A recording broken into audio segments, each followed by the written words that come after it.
শরীয়তপুর নড়িয়া উপজেলা যুবদলের সিনিয়র যুগ্ম সাধারণ সম্পাদক জনাব মতিউর রহমান সাগরের ফেসবুক পেজে বেশ আবেগময় পোস্ট দেখে অনেক নেতাকর্মীরা হতাশা প্রকাশ করেন। বেশ কিছুদিন আগে দেশের বিভিন্ন টিভি চ্যানেল ও পত্রপত্রিকায় দেখা যায় আধিপত্য বিস্তারকে কেন্দ্র করে তার উপর হামলা চালানো হয়। এই ঘটনায় তিনি, তার ছেলে ও নেতাকর্মীরা হতাহতের শিকার হন।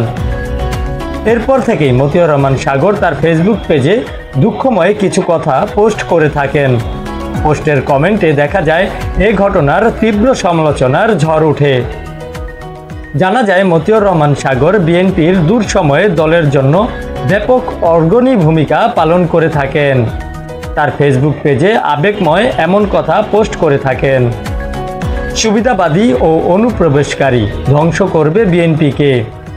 যাদেরকে দেখিনি বিগত 17 বছরে দলের পক্ষে একটি ফেসবুকে স্ট্যাটাস দিতে, দেখিনি সুবিধাজনক দিন ছাড়া দলের কোনো প্রোগ্রামে স্বতঃস্ফূর্তভাবে অংশগ্রহণ করতে এবং দলের পিছনে 10টি টাকা খরচ করতে, অথচ তারাই আজ দলের কর্ণধার।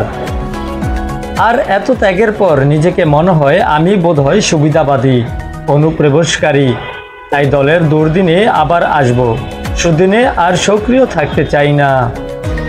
বিগত 17 বছর বিএনপির সকল আন্দোলন সংগ্রামে স্বতঃস্ফূর্তভাবে অংশগ্রহণ করেছি।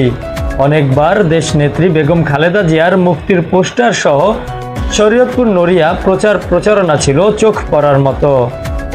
অনেকবার মিথ্যা মামলায় জেল জুলুম নির্যাতনের শিকার হয়েও দমিয়ে যায়নি। দলের দুর্দিনে নিশ্চিত পরাজিত জেনেও দলের অস্তিত্ব ধরে রাখার জন্য দুইবার নির্বাচন করেছি। জাতীয় দুর্যোগ যেমন নদী ভাঙ্গন, করোনাকালীন সময়, সকল ঈদ চাঁদেও, শীতকালীন সময় সহ 12 মাস দলীয় প্রোগ্রাম সহ অসহায় দলীয় নেতাকর্মী, মসজিদ মাদ্রাসা সহ সকল সামাজিক কাজে নিজেকে কষ্টার্জিত অর্থ থেকে সামর্থ্য অনুযায়ী দলের পক্ষ থেকে সার্বিক সহযোগিতা ছিল দৃশ্যমান। এছাড়া শরীয়তপুর, ফরিদপুর, ঢাকা সহ দলের সকল কর্মসূচিতে নিজেকে অংশগ্রহণ ছিল চোখে পড়ার মতো।